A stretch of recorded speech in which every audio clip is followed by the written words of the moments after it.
ہم اپنا آج کا سبق شروع کرتے ہیں۔ اعوذ باللہ من الشیطان الرجیم، بسم اللہ الرحمن الرحیم۔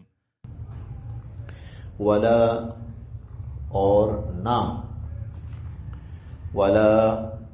اور نہ، تحسبن ہرگز خیال کرنا، ولا تحسبن اور ہرگز خیال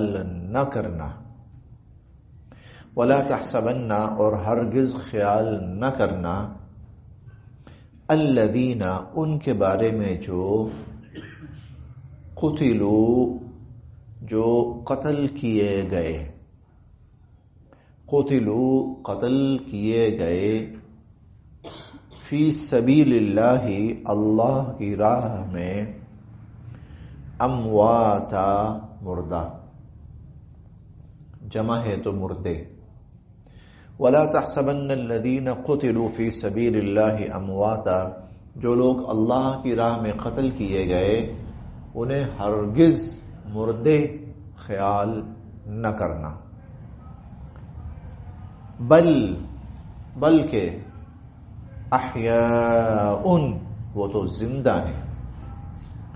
بل احیاء بلکہ وہ تو زندہ ہیں،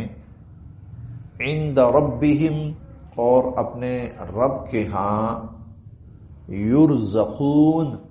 انہیں رزق پہنچایا جا رہا ہے، بل احیاء عند ربہم یرزقون بلکہ وہ تو زندہ ہیں اور انہیں اپنے رب کے ہاں رزق دیا جا رہا ہے۔ یہ جو اگلی 3 آیات آ رہی ہیں، ایک تو مخصوص پس منظر ہے ان 3 آیات کا، اور ایک عمومی مفہوم ہے ان آیات کا۔ خصوصی پس منظر یہ ہے کہ یہ آیات نازل ہوئی ہیں شہدائے احد کے بارے میں، غزوہ احد کے جو شہداء ہیں ان کے بارے میں یہ آیات نازل ہوئی ہیں،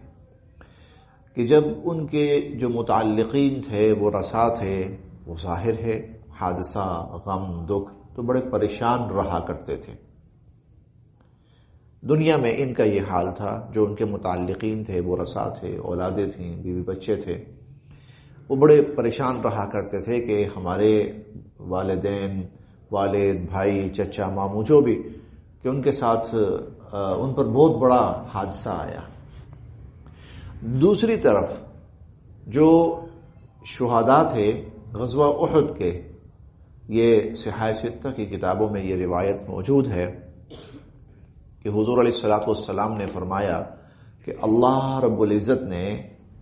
ان کی روحوں کو جنت کے سبز پرندوں کے اندر رکھا، اور وہ ان پرندوں کے اندر جنت میں گھوم پھر رہی ہیں، کھاتی ہیں، پیتی ہیں، اور جنت کی نعمتوں سے خوب مستفید ہوتی ہیں۔ اور پھر اس کے بعد اللہ رب العزت کے عرش کے نیچے قندیلیں ہیں، واللہ عالم وہ اصل چیز کیا ہے، یعنی ان کا ایک بڑا ہی اسپیشل مسکن ہے، ان کی رہائش ہے،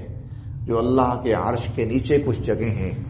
تو وہ وہاں آ کر پھر آرام فرما ہو جاتی ہیں۔ پھر دل کرتا ہے تو پھر وہ جنت کی سیر کو نکل جاتی ہیں، جنت کی سیر کرتی ہیں، جنت کی نعمتوں سے، جنت کے نظاروں سے لطف اندوز ہوتی ہیں، اور پھر اللہ کے عرش کے سائے تلے آ کر آرام کرتی ہیں۔ جب انہوں نے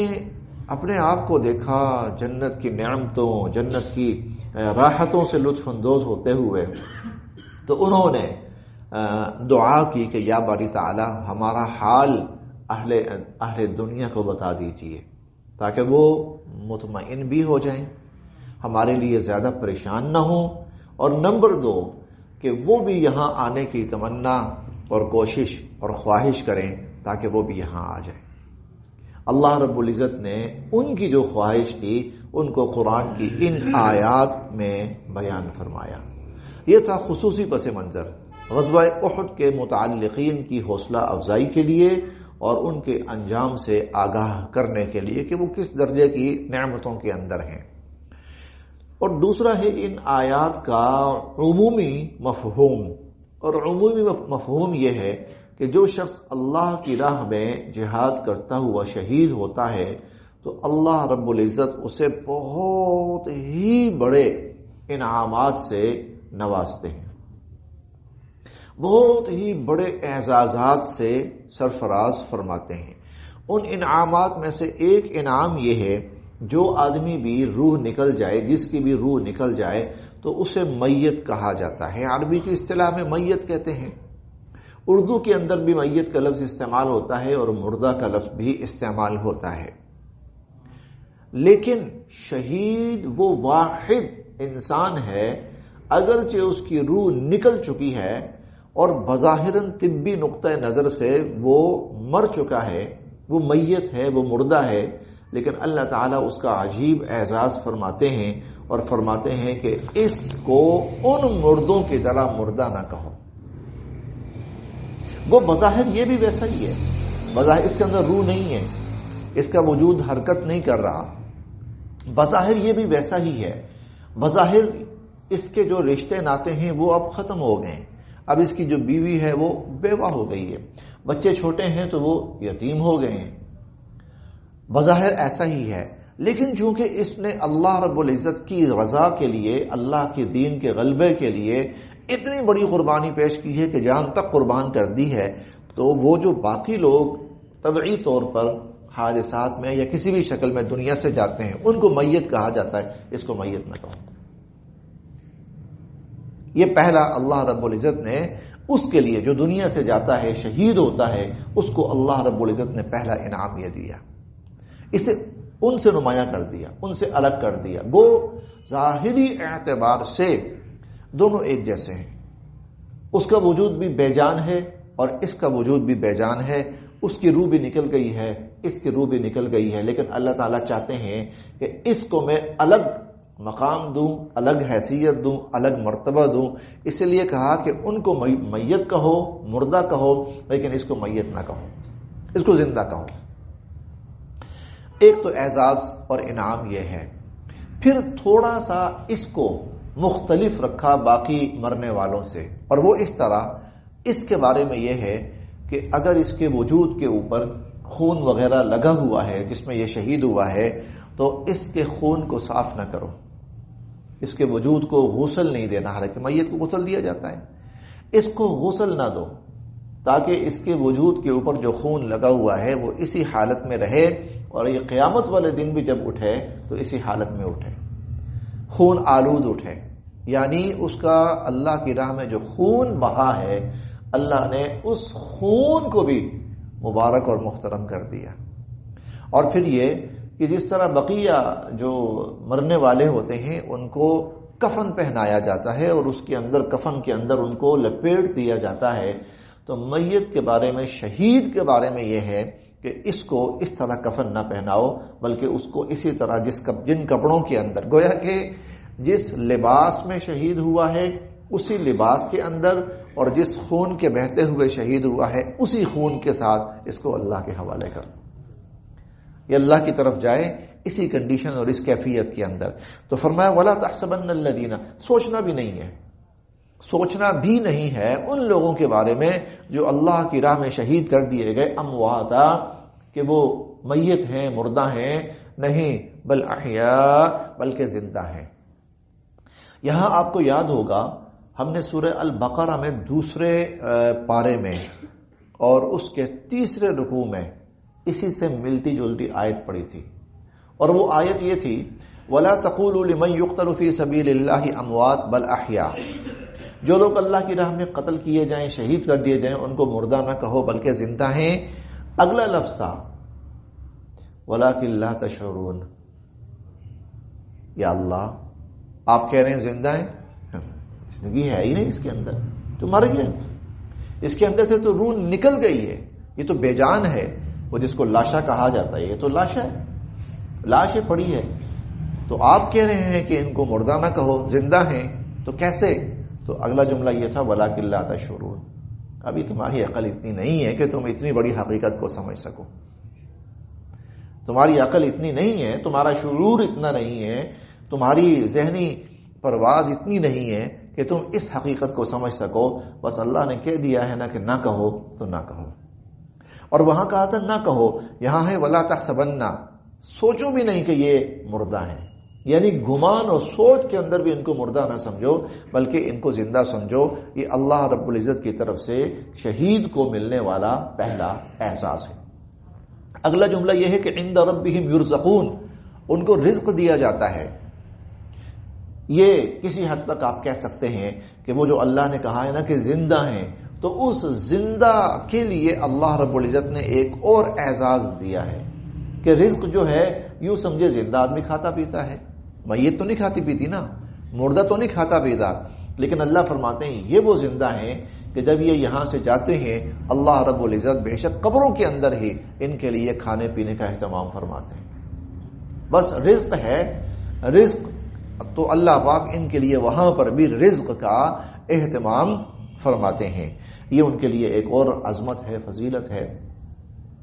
شہید کی ایک اور بڑی عجیب فضیلت، اگر وہ خالصتاً اللہ کی رضا کے لیے جہاد کرتا ہوا شہید ہوا ہے، اس کی ایک عجیب فضیلت حضور علیہ الصلوۃ والسلام نے ارشاد فرمائی. آپ نے فرمایا کہ جو شہید ہوتا ہے وہ جہنم میں نہیں جا سکتا. شہید جو ہوتا ہے وہ جہنم میں نہیں جا سکتا، خالصتاً اللہ کے لیے. اس سے ہو سکتا گناہ سرزد ہوئے ہوں، ہو سکتا ہے اس کے لوگوں کے ساتھ معاملات ہوں، تو اس کا جنت میں جانا ڈیلے ہو جائے. یہ ممکن ہے کہ یہ چیزیں ابھی کچھ باقی ہیں، یہ چیزیں کلیئر ہو جائیں تو اس کے بعد پھر یہ جنت میں جائے گا.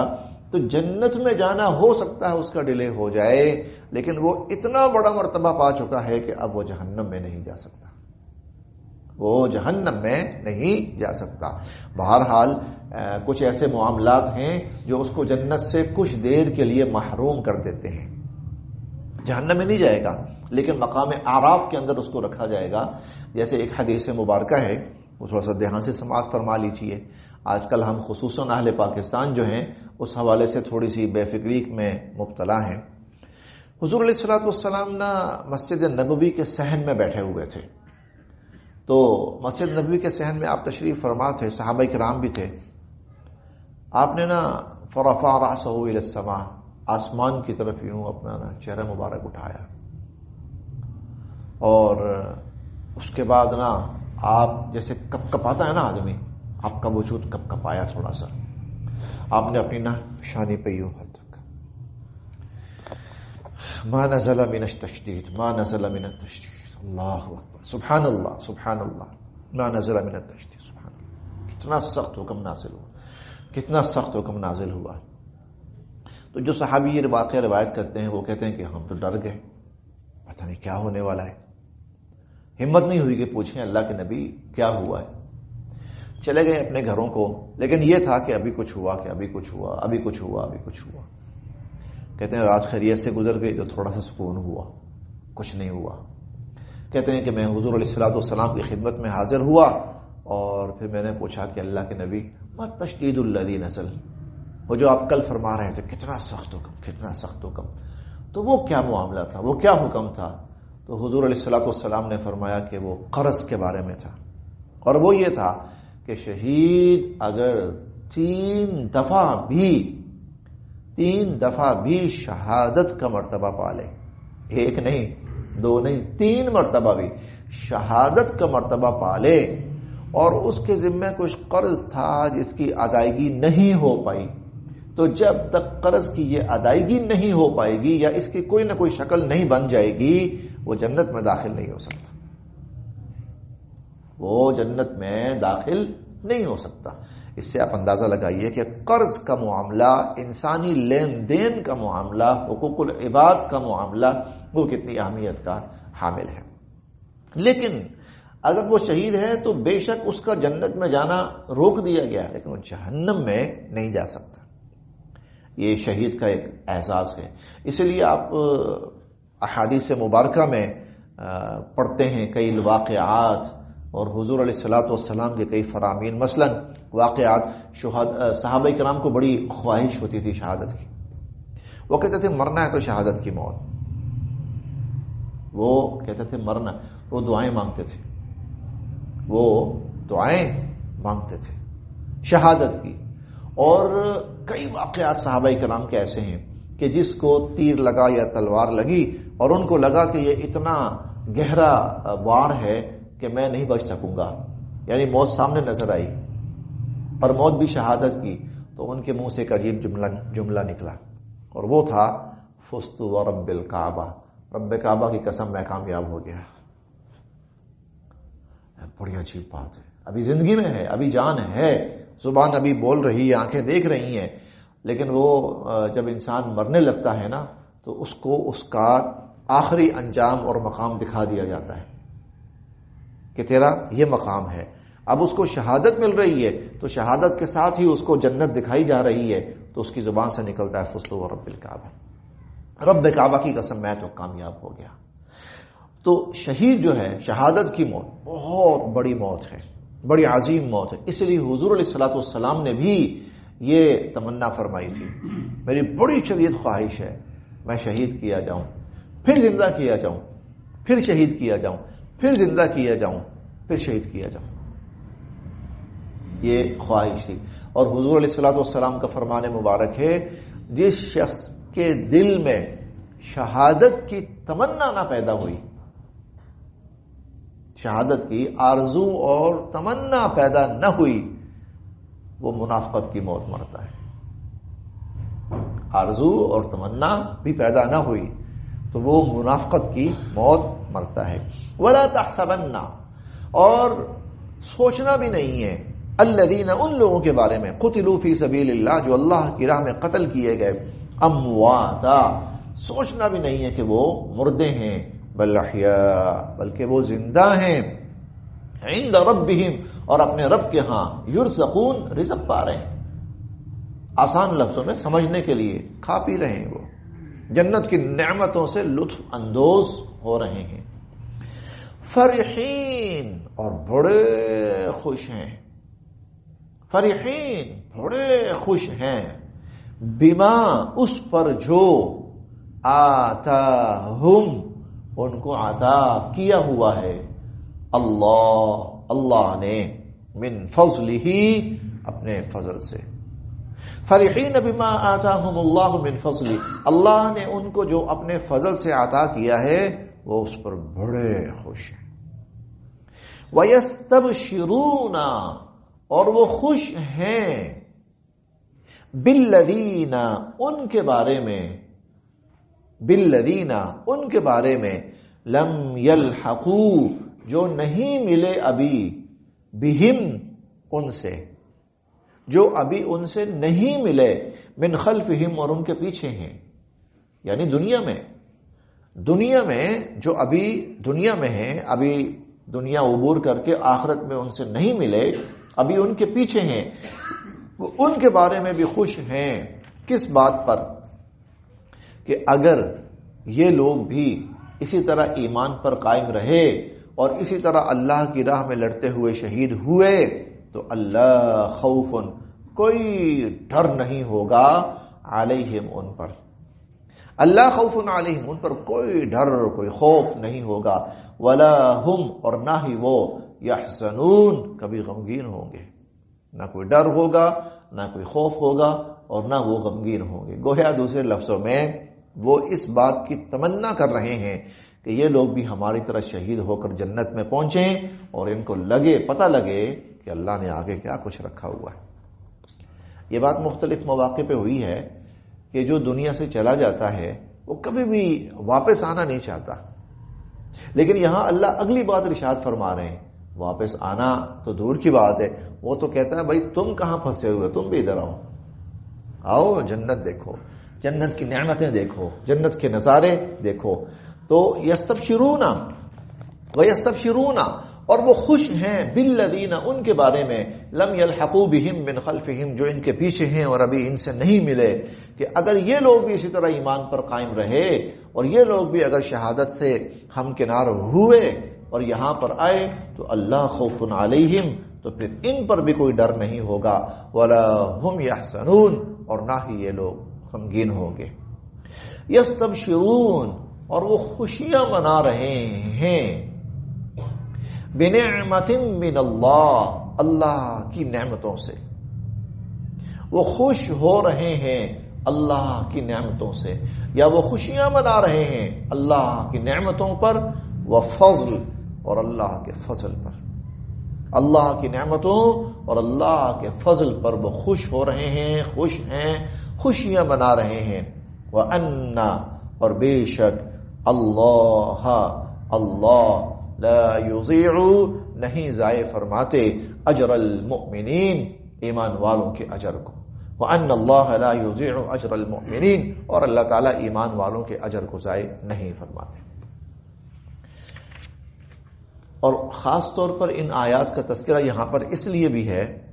کہ منافقین ان لوگوں پر جو شہید ہوئے ان پر طرح طرح کی باتیں کر رہے تھے، مارے گئے، ہمارے ساتھ رہتے، ہماری بات مانتے، نہ مارے جاتے۔ اللہ تعالیٰ فرما رہے ہیں تمہیں کیا پتا ہے، تم کہہ رہے ہو مارے گئے، مر گئے، ارے وہ زندہ ہیں۔ کہاں زندہ ہیں؟ نہ صرف زندہ ہیں بلکہ وہ تو جنت والی جگہ پہ زندہ ہیں، اور وہ اللہ کے عرش کے سائے کے اندر، اور اللہ کے عرش کے سائے اور اس سے لطف اندوز ہو رہے ہیں، اور جنت کی نعمتوں سے لطف اندوز ہو رہے ہیں۔ ارے وہ تو چاہ رہے ہیں کہ جو یہاں ہیں یہ بھی شہادت پائیں، یہ بھی وہاں آئیں۔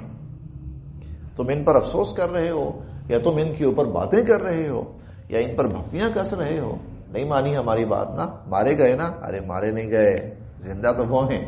مرے تو تم ہو۔